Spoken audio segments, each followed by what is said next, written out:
Member for Nelson, you're first up. Thank you, Madam Speaker. And I'm not going to talk about Humpty Doo Primary School, even though I love that school. This is on a much more serious note, Madam Speaker. I want to pay my respects to a well-known Territory cattleman, Ian McBean, who sadly passed away recently. A Territory legend. Ian has led an incredible life, and I'm honoured to talk a little about his achievements and what brought him to this industry.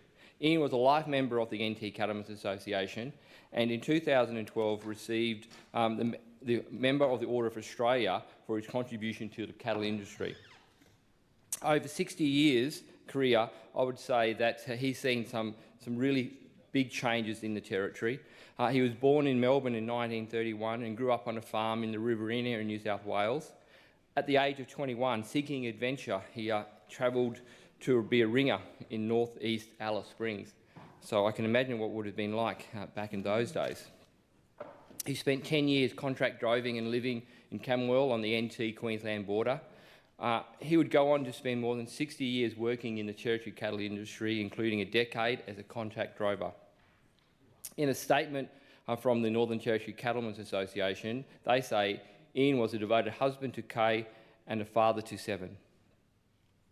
The NT Cattlemen's Association shared his passion and profound loss to his family and friends and the Northern Territory cattle industry, where he was not just a pioneer, but he was one of the strongest advocates. Ian's legacy is one of resilience, leadership and enduring commitment to the industry. His influence extended far beyond his own operations. Many of today's industry leaders had the privilege of working for or alongside Ian, learning from his vast experience and unwavering passion. His dedication to the industry and its people never wavered, and his wisdom and presence will be deeply missed.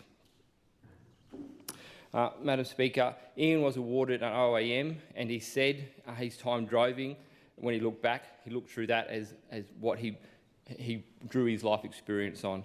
He said, and this is a quote, "A lot of people talk about the hardship of it. I only had a pack horse, and when I first started, no trucks, no communications, but it was the only life you knew, and you were young and you're happy to do it." Madam Speaker, it seemed that I may have missed my calling. I'd have loved to go back and do that. Take my horse. While Ian was still on the road driving in 1964, he drew a ballot for a block of land that would become Innisfail Station on the Victoria River District, where he started from scratch. He then brought Bradshaw Station and sold it after they'd been there for about 16 years. At the time, Bradshaw was one of the largest stations in the Northern Territory. After 15 years, Ian decided he wanted to do quite a life and brought into Benaloo Station in the Douglas Daly region, a tiny property in the lofty Territory standards, but still a massive cattle station which had cattle and improved pasture. The NT cattle industry has lost a true icon, and I extend my deepest condolences to his family and friends and all those in the industry. As the NT Cattlemen's Association said, Ian's passing marks the end of an era, and his contributions and values he championed will endure forever. Vale Ian McBean. Hear, hear. Madam Speaker, just to quickly, in relation to the Australia Day Awards, the Australia Day Council identified and to celebrate with Territorians who continue and contribute to our community. The Litchfield Council celebrated outstanding members of our community every year on Australia Day and recognised their outstanding contributions to the community.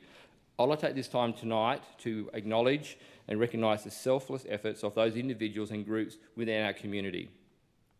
Congratulations to Citizens of the Year, Val Wilkie and Eric Chambers from Palmerston and Litchfield Rotary. I have known these two for many years. In fact, I went to school with Valerie Wilkie's son. These exceptional community leaders and tireless efforts have made a profound impact on the Litchfield area and beyond. They are founding members of the Litchfield and Palmerston Rotary Club and have dedicated their years to serving and considering putting themselves above others.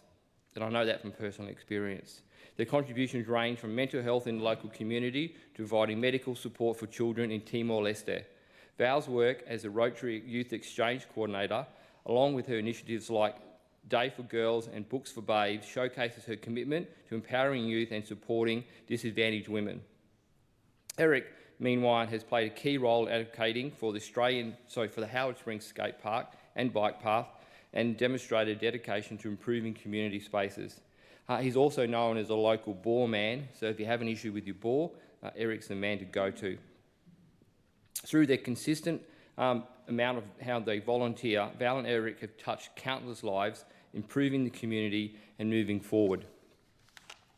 Madam Speaker, I also want to congratulate Liam Fisher on receiving the Young Citizen of the Year.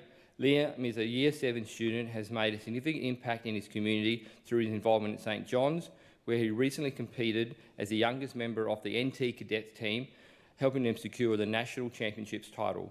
His dedication to first aid, leadership and teamwork demonstrates by his regular contributions to St John's events and volunteering in the community. Liam's leadership extends far beyond St John's, having served as the junior school captain where he led and visited the Governor-General. A Brown advanced Tang Sang Do and former competitive swimmer, Liam's well-rounded achievements highlight his commitment to personal growth and community service. Madam Speaker, lastly, congratulations to the community event of the year, which recognised the achievements of a group or the entire community. This award went to Bike U and had a barbecue, which is Tim Walker.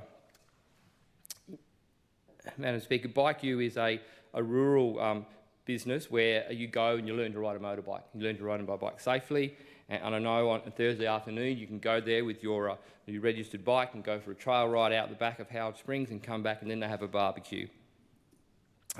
This has made a significant impact on the community, a welcoming space for individuals, particularly men, to connect through the shared passion of riding dirt bikes.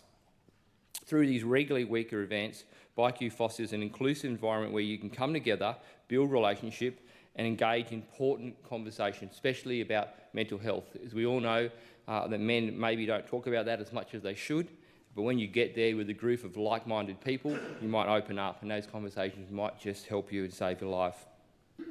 The team headed by Tim Walker are a strong advocate for men's mental health, using their initiative on their weekly ride to support and provide a supportive space for that mental health, which is a gap in the rural area.